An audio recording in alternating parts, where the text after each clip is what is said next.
అండి. నమస్తే. నేను మీ లక్ష్మీ చౌదరిని. వెల్కమ్ టు మిస్టీ మధురములు Telugu audio stories. Manasa Smarami part 78తో మీ ముందుకు వచ్చేసాను. కథలోకి వెళ్లే ముందు వీడియోకి లైక్స్, హైప్స్ ఇవ్వడం మర్చిపోకండి యార్. మీరు ఇచ్చే లైక్స్, హైప్స్ కథ మరింత మందిలోకి రీచ్ అయ్యేలా చేస్తుంది. ఇక కథలోకి వెళ్ళిపోదాం. శంకర్ గారు పెళ్లికి ఓకే అన్నాక ఇంకా అవనికి అప్పుడే అసలు మేము వచ్చినట్టు కానీ పెళ్లి గురించి మాట్లాడినట్టు కానీ చెప్పకండి. నేను తను నన్ను ప్రేమించేలా చేసుకోవాలి అనుకుంటున్నాను. ఎలాగూ మీరు రికవరీ అవ్వడానికి టైం పడుతుంది కదా.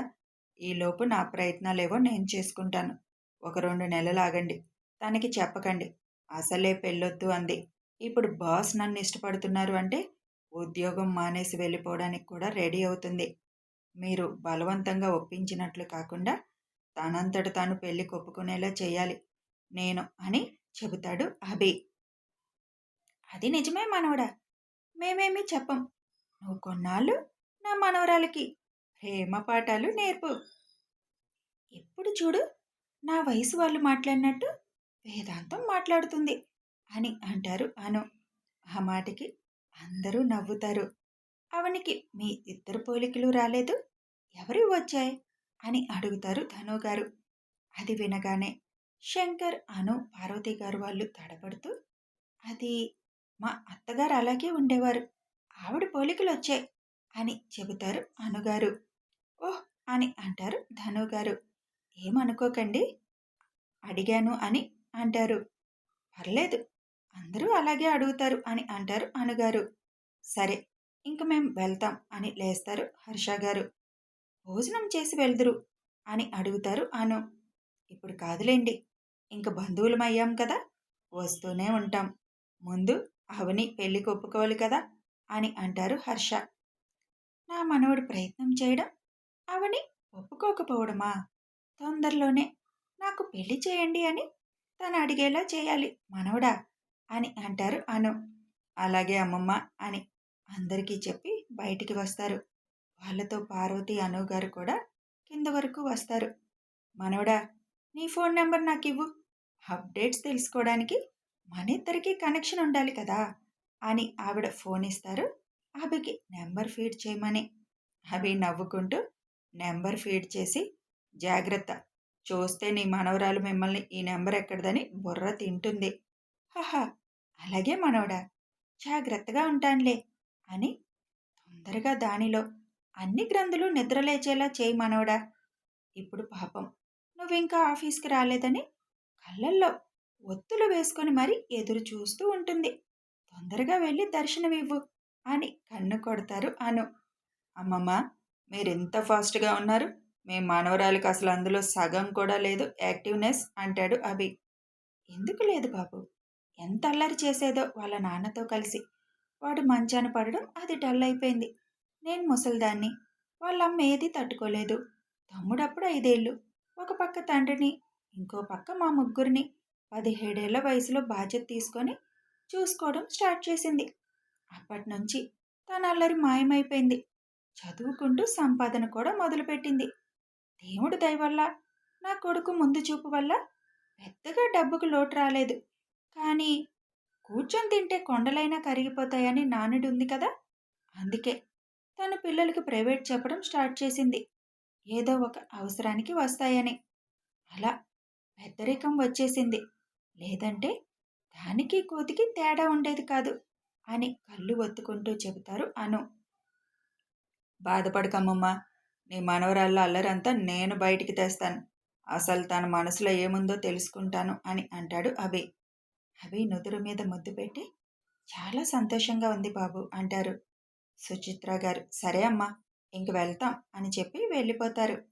అత్తయ్య, అబ్బాయి ఎంత బాగున్నాడు, ఈడు చూడు భలే ఉంటారు కదా, నాకు ఇవాళ చాలా సంతోషంగా ఉంది అనుకుంటూ పైకి రాగానే శంకర్ ఆలోచిస్తూ ఉండడం చూసి, ఏంటి శంకర్, ఏం ఆలోచిస్తున్నావు, అవని గురించా అడుగుతారు అను. అవునమ్మా. అమ్మా, వాళ్ళకి అవని గురించి నిజం చెప్పడం మంచిదేమో, తర్వాత తెలిస్తే తప్పుగా అనుకుంటారు కదా. చెప్దాంలే, అవసరం అనుకుంటే. అది చెప్పినా వాళ్ళేం పెద్దగా పట్టించుకోరు. వాళ్ళని చూస్తే తెలియడం లేదు, మనిషి గుణం చూస్తారంతే అని నువ్వెక్కువ ఆలోచించుకో. నెమ్మదిగా తర్వాత చెప్దాంలే. ముందు నీ కూతురు పెళ్లికి ఒప్పుకోనివ్వు అంటారు అను. సరే అమ్మా అని ఆయన లోపలికి వెళ్ళిపోతారు. అత్తయ్య, దానివల్ల వాళ్ళేమీ వద్దు అనరు కదా అని అడుగుతారు పార్వతి. వాళ్ళ మధ్య బంధం ఏర్పడ్డాక ఇక కొత్తగా వద్దని ఎందుకంటారు? ఇవాళ నీ గుండెకి కొంచెం రెస్ట్ ఇవ్వు. వెళ్ళు, వెళ్ళి కాసేపు ప్రశాంతంగా పడుకో. అలాగే అని పార్వతి గారు వెళ్ళగానే, ఈశ్వర, సర్వం తెలిసిన వాడివి, అంతా మంచి జరిగేలా చూడు స్వామి అని దండం పెట్టుకొని, అమ్మ మనవరాల, నా మనవడిని ఎదురుగా పెట్టుకొని ఎన్ని వేషాలు వేస్తున్నా చెప్తా. ఈ రోజు నుంచి నీ పని నేను అని అనుకుంటూ నవ్వుకుంటారు అను. ఏమయ్యాడు ఈ మహానుభావుడు? రోజు 10 అవ్వకముందే వచ్చేవాడు, ఇవాళ 12 అవబోతుంది, అయినా రాలేదు. ఆయన షెడ్యూల్లో ఏం మీటింగ్ లేదే, బయట ప్రోగ్రాం ఏమీ లేదు. వినయ్ అన్నయ్యని అడిగినా పర్సనల్ పని ఏమైనా పడిందేమో, నాకు కూడా ఏం చెప్పలేదు. ఫోన్ చేస్తున్నా లిఫ్ట్ చేయడం లేదు అన్నారు. ఎక్కడికి పోయావు బాబు అసలు? ఆ ఫేక్ పాప ఏమన్నా ఫిట్టింగ్ పెట్టిందా మళ్ళీ? పెట్టినా పెడుతుంది. ఫోన్ చేద్దామా వద్దా? చేస్తే ఏమనుకుంటారో. వినయ్ అన్నయ్య ఫోన్నే ఎత్తడం లేదు, ఇంకా మన ఫోన్ ఎత్తుతారా?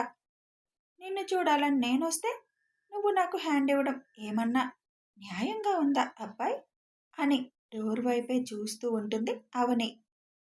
ఒక అరగంట తర్వాత తన ఎదురుచూపులు ఫలించినట్టు అభి డోర్ తీసుకొని లోపలికి వస్తాడు. అభిని చూడగానే ఆనందం, ఇంతసేపు ఎదురు చూసేలా చేశాడన్న చిరుకోపం, అన్ని రకాల ఎక్స్ప్రెషన్ పలికిస్తూ అభి ఎదురుగా వచ్చి నిలబడి, ఏంటి సార్ ఇంత లేటు? ఏమైంది? ఎక్కడికి వెళ్ళారు అని అడుగుతుంది. ఏంటి, నన్ను మిస్ అయ్యావా?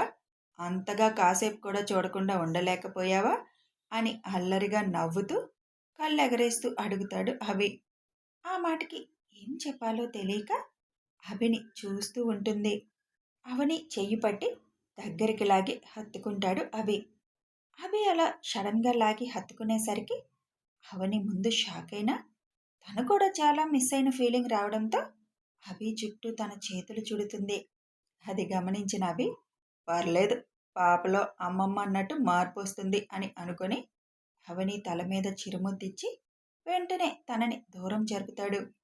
ఏమనుకోకవని, ఇవాళ చాలా సంతోషంగా ఉన్నాను, అందుకే అది నీతో పంచుకుందామని వచ్చాను. ఆనందంలో అలా హత్తుకున్నాను అని చెబుతాడు. పర్లేదు సార్ అని అంటుంది. ఇంతకీ ఎందుకంత ఆనందం అని అడగవే అని అడుగుతాడు అభి. చెప్పేదైతే మీరే చెప్తారు కదా సార్. ఇలాంటి డైలాగులకేం తక్కువ లేదు. రాక్షసి అప్పుడే హక్కున్నట్లు ప్రవర్తిస్తుంది, మళ్ళీ అంతలోనే అంత దూరం పెడుతుంది. ఎందుకు భగవాన్ ఇలాంటి జడ పదార్థంతో నాకు జత కలిపావు అని అనుకుంటూ, నా బంగారం పెళ్ళికి గ్రీన్ సిగ్నల్ ఇచ్చింది అవని అని చెబుతాడు. ఏంటి అని అరుస్తుంది అవని. అదేంటి అంత గట్టిగా అరిచావు? నీకు సంతోషం కదా, ఎక్కువ రోజులు నాకు లవ్వర్గా నటించక్కర్లేదు అని అంటాడు అభి.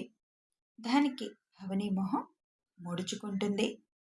ఇవాళ తను ఫోన్ చేసి వాళ్ళ నాన్న సేవ్ అవ్వడానికి కారణం నేను అని ఆనందపడుతూ, ఇన్నాళ్ళు ఏదో పిచ్చి ఆలోచనలతో మిమ్మల్ని దూరం పెట్టాలి అనుకున్నాను, అదంతా నా పిచ్చి ఆలోచన అని అర్థమయ్యింది.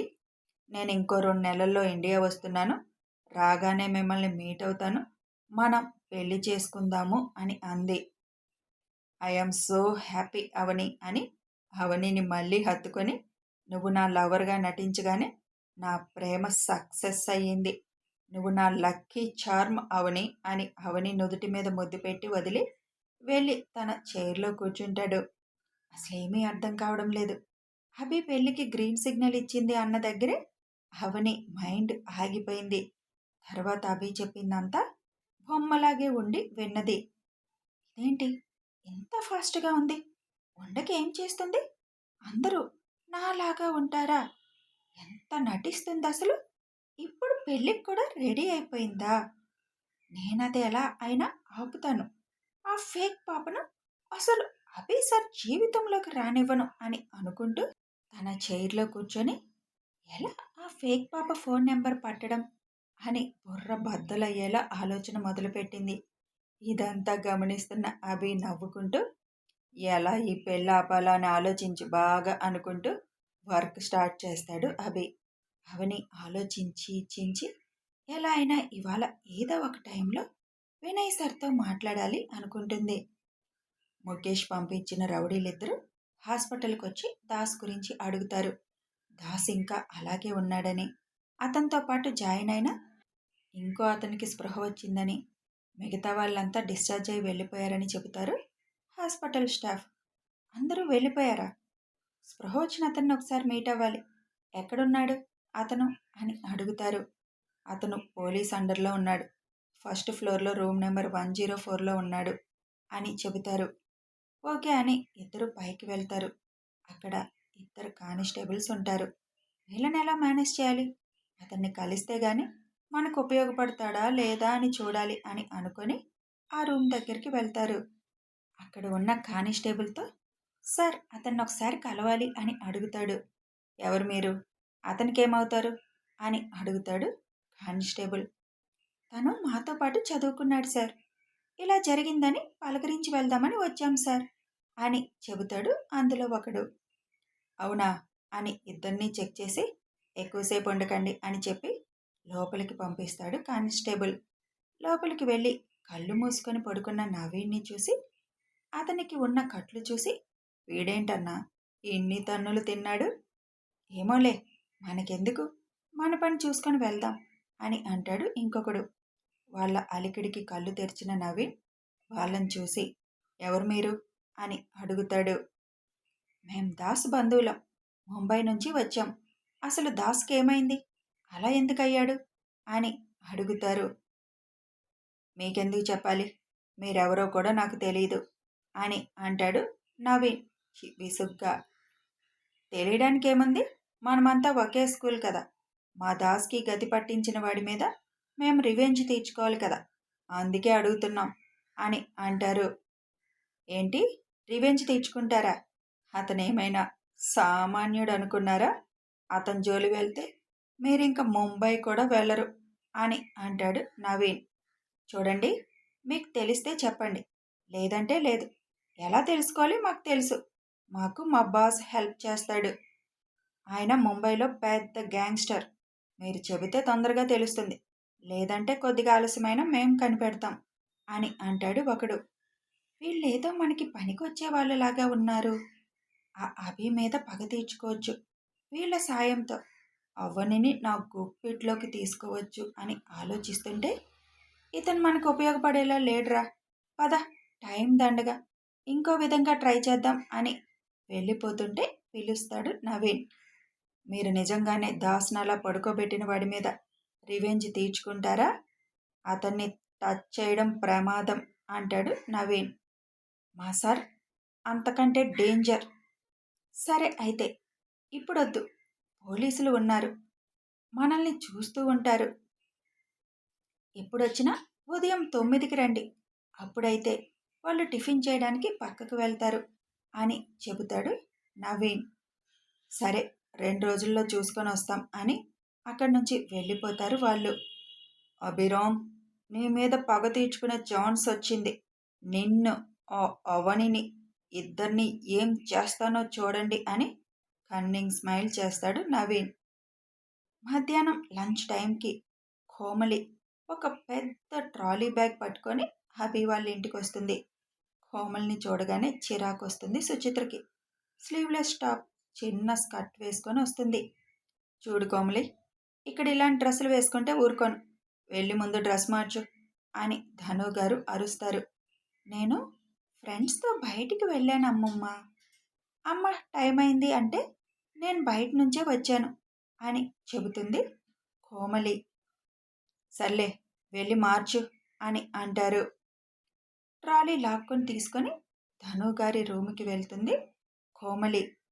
చా, ఇక్కడున్నన్ని రోజులు ఈ ముసలమ్మ డ్రెస్సులు వేసుకోవాలి అని తినుక్కుంటూ డ్రెస్ మార్చుకుంటుంది. కోమలి డ్రెస్ మార్చుకొని బయటికి రాగానే ఇంక నేను వెళ్తానమ్మా అని అంటుంది భవానీ. జాగ్రత్తగా వెళ్ళరండి.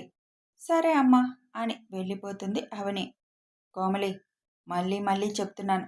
అభిని విసిగించాలని చూస్తే మాత్రం ఊరుకోను.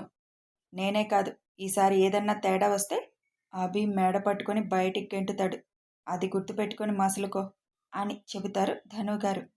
అలాగే అమ్మమ్మ అని పైకని, నేనొచ్చిందే నీ మనవడి కోసం అమ్మమ్మ, ఊరుకుంటానా అని అనుకొని ఫోన్లో చాటింగ్ చేసుకోవడం మొదలు పెడుతుంది.